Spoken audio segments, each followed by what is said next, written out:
গোপালগঞ্জে জাতীয় নাগরিক পার্টি এনসিপির সমাবেশ ঘিরে নিরাপত্তা বিবেচনায় ব্যাপক প্রস্তুতি গ্রহণ করেছে স্থানীয় প্রশাসন। এই বেটা আসনাত আব্দুল্লাহ, আজকে আমি একটি কথা এখান থেকে পরিষ্কার করতে চাই।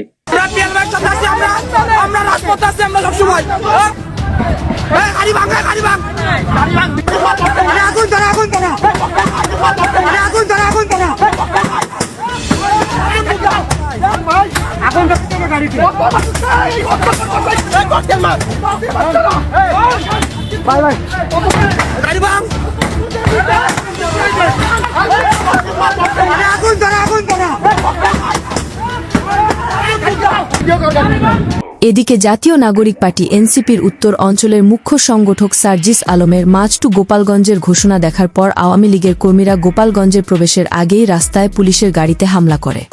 সেই সাথে পুলিশের গাড়িটি পুড়িয়ে দেওয়া হয়। একটুর জন্য জানে বেঁচে ফিরলেন সার্জিস হাসনাতেরা, যা দেখে এবার অবাক হয়েছেন অনেকেই। চলেন গোপালগঞ্জের আহত এক পুলিশের মন্তব্য শুনে আসা যাক।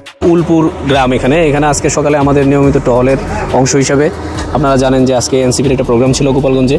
সেই প্রোগ্রাম উপলক্ষে আমরা রেগুলার তদারকির বাইরেও আমরা তদারকি করছিলাম। তো এখানে গাড়িটা আসার পরেই 40-50 জন লোক সমবেত হয়ে আমাদের পুলিশের উপর আক্রমণ করে।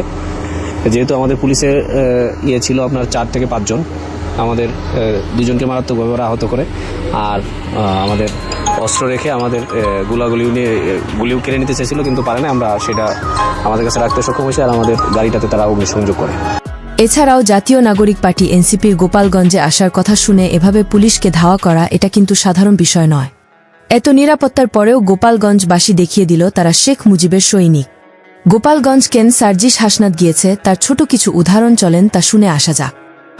এনসিপি বিভিন্ন জেলায় তারা গণযাত্রা করছে, রাজনৈতিক দল হিসেবে করতেই পারে, কিন্তু তারা টুঙ্গিপাড়া যাচ্ছে এটা নিয়ে বিভিন্ন রকমের কথা বলা হচ্ছে যে টুঙ্গিপাড়া গিয়ে তারা বঙ্গবন্ধুর মাজার আক্রমণ করবে, কেউ বলছে ড্রোন দিয়ে উড়িয়ে দিবে, এটা সেটা। তারা টুঙ্গিপাড়া যাচ্ছে মূলত কয়েকটি কারণে বলে আমি মনে করি। একটি হচ্ছে যে তারা টুঙ্গিপাড়া গিয়ে তারা প্রমাণ করতে চায় যে আওয়ামী লীগের সবচেয়ে শক্তিশালী ঘাঁটিতে তারা গণজামায়াত করতে পারে এবং আওয়ামী লীগের নেতা কর্মী কারো সেখানে বেরিয়ে আসার ক্ষমতা নেই, এবং এতে করে তারা আওয়ামী লীগের রাজনৈতিক মৃত্যু ঘটাতে চায়। এবং সেই প্রেক্ষিতে কোনো গন্ডগোল হলে আওয়ামী লীগের শক্ত ঘাঁটির বঙ্গবন্ধু প্রেমীদের অ্যারেস্ট করার একটি সুযোগ তারা সৃষ্টি করতে চায়। আর আরেকটি কারণ হচ্ছে যে তারা সেখানে গেলে বিএনপি কোনো স্টেটমেন্ট দেয় কিনা সেটা তারা দেখতে চায়। যদি বিএনপি কোনো স্টেটমেন্ট দেয়, উত্তেজনা যদি কিছু সৃষ্টি হয় এবং বিএনপি যদি বঙ্গবন্ধু মাজার আক্রমণ বা অবমাননার বিরুদ্ধে স্টেটমেন্ট দেয়, তাহলে তারা যেটা করবে যে তারা বিএনপি এখন আওয়ামী লীগের কোন উত্থান চায়, আওয়ামী লীগকে রাজনীতিতে পুনঃস্থাপিত করতে চায়, বিএনপি আর আওয়ামী লীগ একই, এইটা জাতির কাছে তারা প্রমাণ করতে চাচ্ছে। এই হাসনাত সার্জিসকে গোপালগঞ্জ আসার আগেই অনলাইনে হুঁশিয়ারি দিয়েছেন আওয়ামী লীগের কর্মীরা। কালকে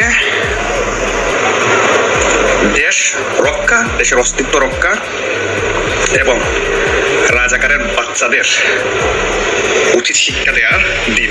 গোপালগঞ্জবাসীদের দিকে সারা দেশ তাকিয়ে আছে। কালকে অস্তিত্বের লড়াই এবং রাজাকারদের শাবকদের মাটির সাথে মিশিয়ে দেওয়ার লড়াই। এই বেটা আসনাত আব্দুল্লাহ, আজকে আমি একটি কথা এখান থেকে পরিষ্কার করতে চাই।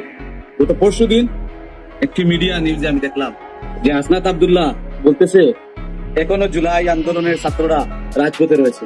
যে আসনাত আব্দুল্লাহ 5ই আগস্টের আগে 3 বেলা খাবার জোগাড় করতে পারে নাই, বিভিন্ন মেসে গিয়ে 3 বেলা খাবারের জন্য হাত পেতে হয়েছিল।